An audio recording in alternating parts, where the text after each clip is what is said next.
पर देश की सुरक्षा में लगे जवानों को ताकत देने वाली खबर पर आपको अपडेट करने का। ये खबर है काम की, कहानी है कमाल की। डीआरडीओ ने लद्दाख से सटी चीन सीमा पर तैनात सैनिकों को थकान और तनाव से दूर रखने के लिए एक सुपर फूड इजाद किया है। डीआरडीओ ने लद्दाख के लोकल जंगली फल पर लंबी रिसर्च की और उसी रिसर्च में ये खोज निकलकर सामने आई जिसे हम सुपर फूड कह रहे हैं, जो सैनिकों को बनाता है सुपरमैन।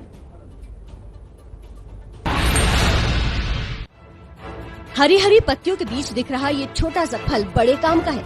ये हिंदुस्तान के सैनिकों को सुपरमैन बना देने वाला फल है। ये भारतीय सेना का सुपर फूड है जिसे चीन सीमा पर तैनात जवानों को दिया जा रहा है। इसका नाम है सी बकथॉर्न। एंटीऑक्सीडेंट बहुत ज्यादा होते हैं, चाहे इसका फ्रूट्स ले चाहे आप उसका पत्ते ले। अगर हमारा सोल्जर्स है उसी तरह हमारा कोई भी सिविलियन स्ट्रेस कंडीशन में रहता है और एंटीऑक्सीडेंट रिच खाना या कोई भी जूस पीते हैं तो ये जितना भी फ्री रेडिकल्स है उसको हम न्यूट्रलाइज करते हैं और उनका हेल्थ बहुत अच्छा रहता है। सी बकथॉर्न हिमालय की चोटियों में तैनात जवानों को ये तनाव मुक्त रखने और थकान दूर करने के बड़े काम आता है। अब इस जंगली फल का जूस मोर्चे पर तैनात जवानों तक ज्यादा से ज्यादा मात्रा में पहुंचाने की प्लानिंग है। ये सी बकथॉर्न इस प्लांट को नाम दिया गया है, पेड़ का नाम है। ये जो DIHAR है उसकी कोशिश है कि जो हमारे सैनिक हैं उन तक इस सी बकथॉर्न का जूस जो है जिसमें विटामिन सी बहुत ज्यादा होता है और एंटीऑक्सीडेंट भी होता है वो दिया जाए ताकि हमारे सैनिकों को स्ट्रेस ना हो। और लेह स्थित defence institute of high altitude research यानी DIHAR ने एक लंबी रिसर्च के बाद इसे बहुत उपयोगी पाया है। इसमें आंवला से कई गुना ज्यादा विटामिन होता है।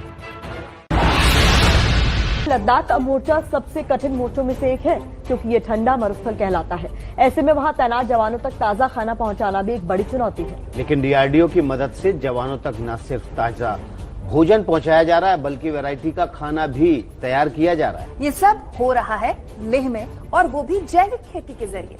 इतनी प्रजातियां दूसरी जगह पैदा होती नहीं है जितनी अब यहाँ हो रही हैं। ठंडा रेगिस्तान कहे जाने वाले लद्दाख में जहाँ पेड़ पौधे तक नहीं होते उसी जमीन पर हरियाली लहला रही है। सब्जियां उगाई जा रही हैं। 50 किलो तक का कद्दू और 14 किलो तक की गोभी पैदा की जा रही है। ये सब हो रहा है सीमा पर तैनात भारतीय जवानों के लिए और इसके पीछे है DRDO। ABP न्यूज की टीम इस वक्त उसी लैब में उसी कैंपस में मौजूद है DIHAR के। देखेंगे चारों तरफ पूरा रेगिस्तान है, यहाँ पर कोल्ड डेजर्ट यहाँ पर है और कोई पौधा नहीं होता, लेकिन यहाँ इस कैंपस में पूरी ग्रीनरी यहाँ पर दिखाई देती है। यहाँ पर पेड़ भी हैं, पौधे भी हैं, सब्जियां भी हो रही हैं। हर तरह की सब्जी, कोई भी सब्जी लें वो यहाँ पर मौजूद है। लेह में defence institute of high altitude research यानी DIHAR 1962 की जंग के बाद स्थापित की गई। यहीं से ऊंचे हिमालयी क्षेत्रों में तैनात सैनिकों तक ताज़ा खाना पहुंचाने की व्यवस्था की जाती है। 101 तरह के सब्जियां हम यहाँ लद्दाख में जैसे मरुस्थल में भी उगा सकते हैं और देखिएगा हमारे किसान द्वारा तकरीबन 28 तरह के सब्जियां फ्रेश वेजिटेबल्स, ऑर्गेनिक वेजिटेबल हमारे फोर्स को मुहैया कराती है।